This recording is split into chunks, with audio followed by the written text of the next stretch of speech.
Hello everyone, my name is Heather and welcome back to my channel. For those of you who don't know me and just stumbled upon this video because you are curious about the minimalists, I have been a minimalist for over a year now, and it is largely due to Josh and Ryan, who together are the minimalists. And back in August last year, I filmed a video about things that I learned from the minimalists, and that video actually got a lot of views. So obviously, like, y'all love the minimalists just like I do. And I did want to film this video giving you guys an honest review of the minimalists. And I'm talking mainly their podcast, because I have now finally listened to every single episode of their podcast. I have read one of their books, and obviously I saw their documentary on Netflix as well. But yeah, this is mainly a review of the podcast. So I feel like normally when I talk about the minimalists, I get really gushy and I only really talk about the good things, but there are some not so good things about their podcast. And if they're watching this, this is mainly supposed to be just constructive criticism, which I know that they do appreciate. I'm not trying to hate on them, obviously. Like, they have added so much value to my life. Haha, added value. If you watched my things I learned from the minimalists, then hopefully that makes you laugh. If it doesn't, then alrighty. Okay, but I am gonna start with the more negative things about them, because I did want to end on a positive note. So the first thing that I want to say about their podcast is, if you are listening to every single episode, like you start from the very beginning like I did, and you just start listening, it gets very repetitive. And I feel like they're aware of this. They joke about having like the same 15 answers to everyone's questions that they just rehash, and they're not kidding. Like, it's oftentimes the same answers that you start to hear over and over and over again. The upside to this, yes, I'm going to talk about an upside in my negative section, is that the more you hear a piece of information, the more it's really going to sink in.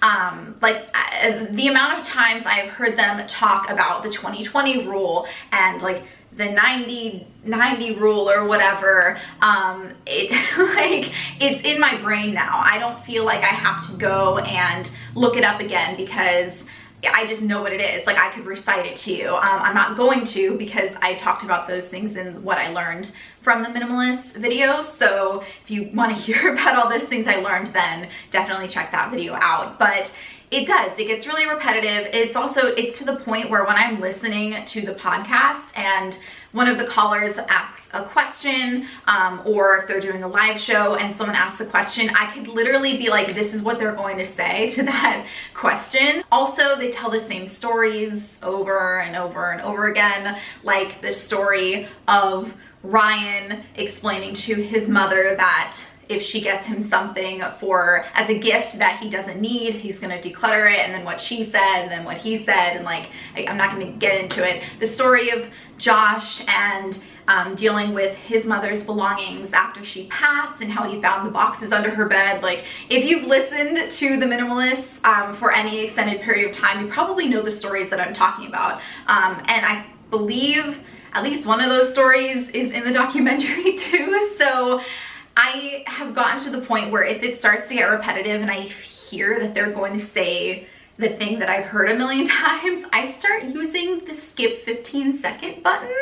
And I'm really surprised that I didn't start doing that earlier. But definitely when I was listening to like the last probably 10 episodes, because during their Less Is Now tour, it was like live episode after live episode after live episode, which, I mean, okay, like, I'll get to that.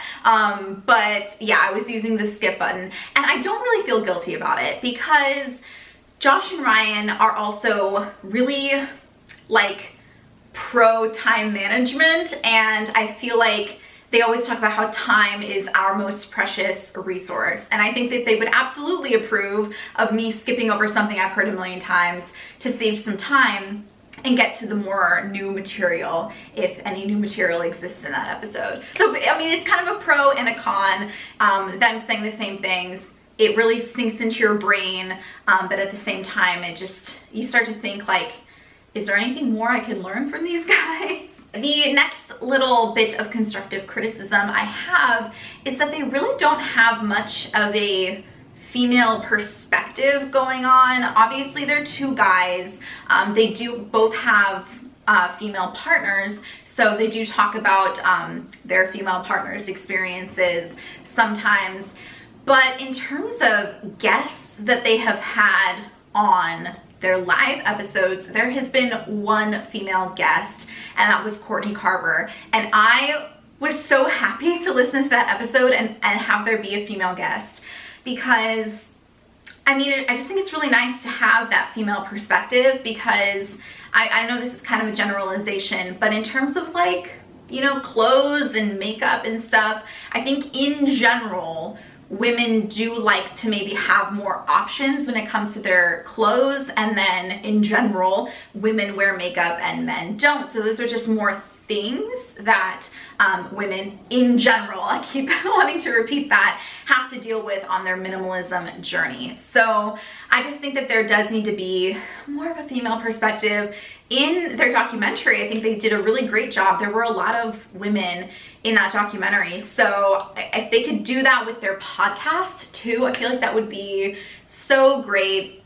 And I know right now they're now living in Los Angeles, by the way, because they are building a film and podcast studio, and they hope to have guests more often, and they also hope to have live callers. So hopefully some more of those guests will be women, and hopefully they will be talking to women over the phone. At the end of every episode, they do have comments and tips from listeners, which, by the way, I called in once and I was featured at the end of one of their episodes. So that was really exciting. I told a girl who, she really wanted to kind of spread the message of minimalism. I told her that she should maybe start a YouTube channel.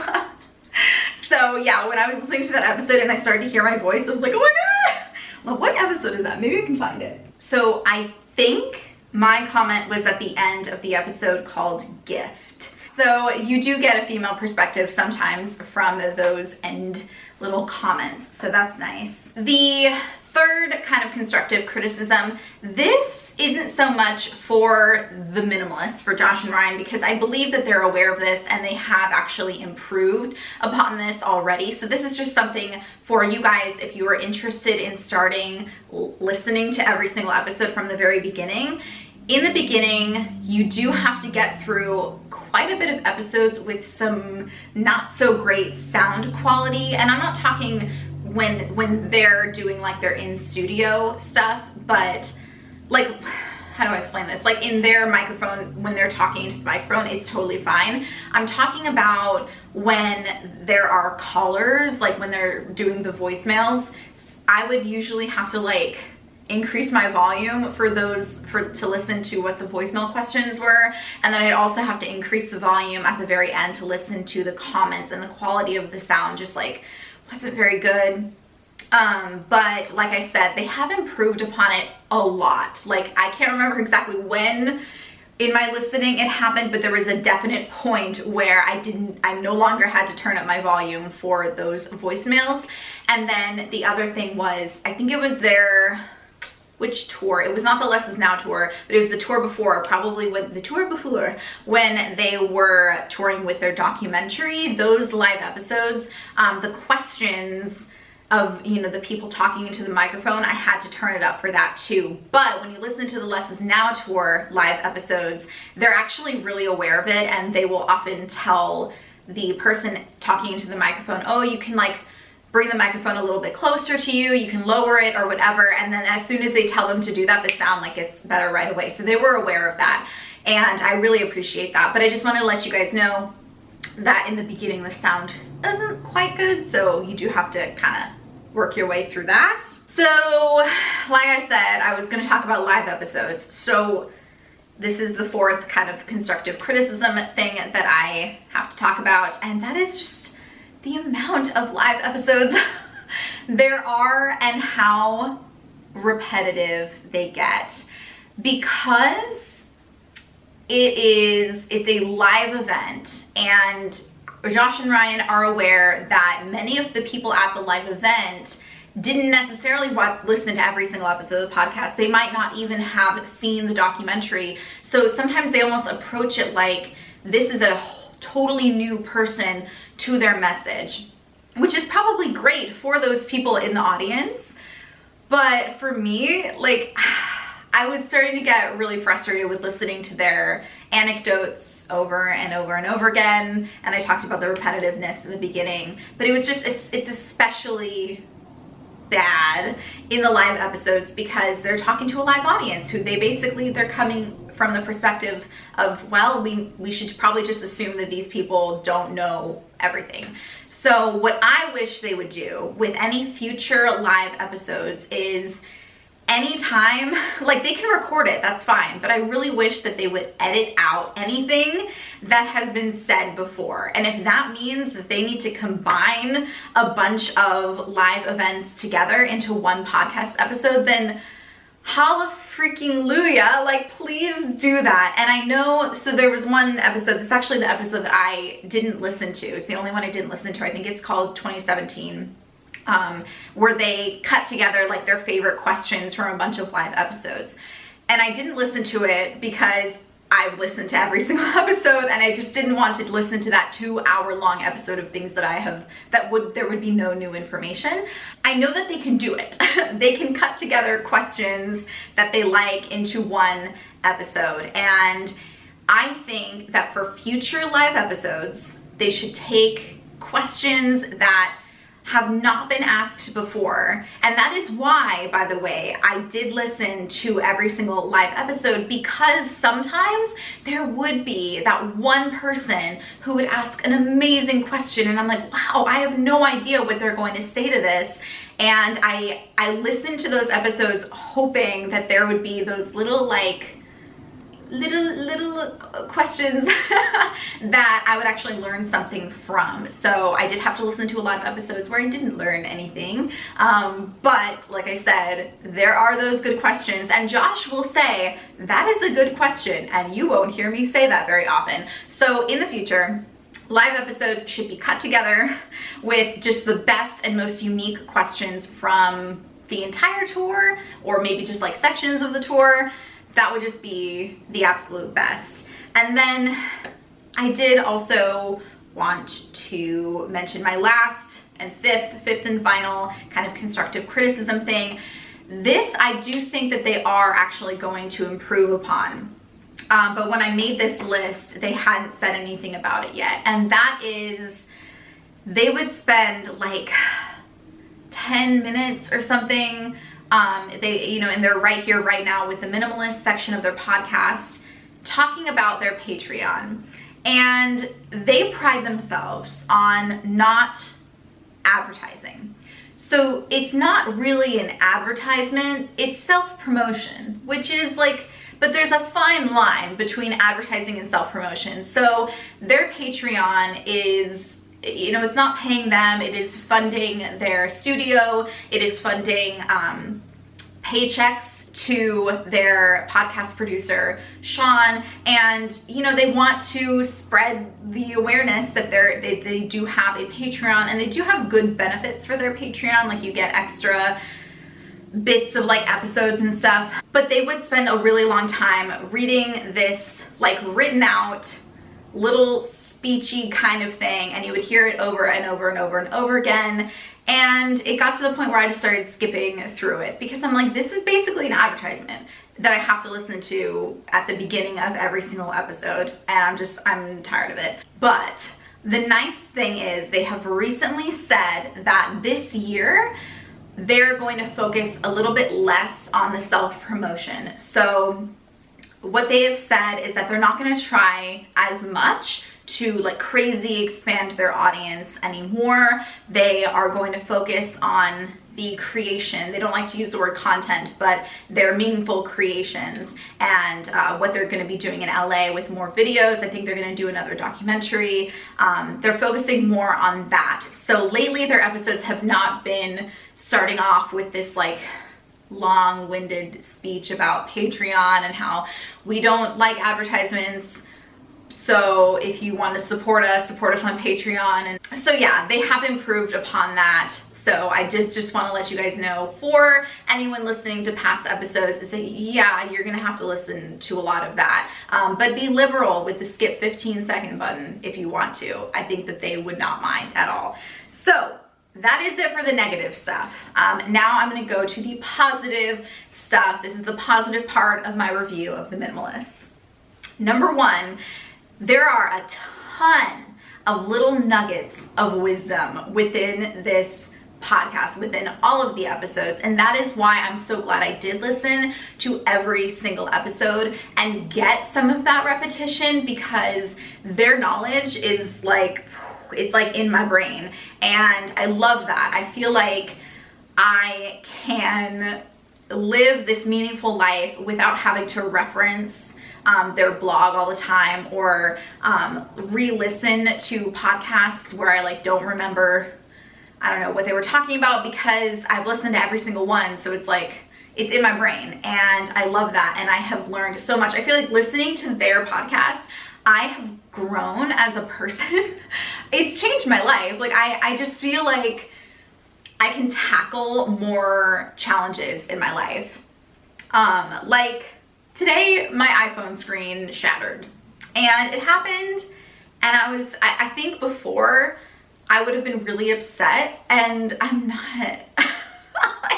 I mean, we literally just paid off our phones, and today I shattered my iPhone screen. And I don't know, before listening to them, I would have gotten really angry, and now I just remember Josh's little anecdote of how he accidentally put bleach in the laundry with all of his like colored clothes. Like he spilled bleach on all of his colored clothes and ruined all of his clothes, and how he was like, they're just things. And I dropped my phone and I'm like, it's just a thing. I can get it fixed or replaced, and it's fine. Number two is they're always trying to improve their quality, and I touched on this when I was talking about the poor sound quality. They improved it. Like they're aware of the improvements that they need to make.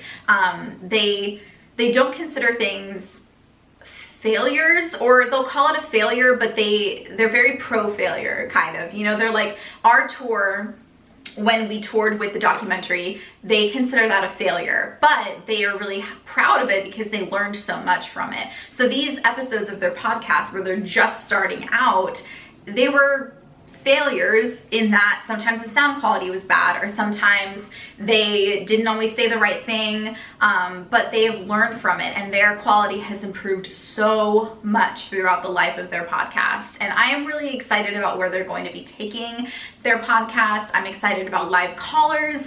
I am excited about more guests on the show, hopefully more female guests, please.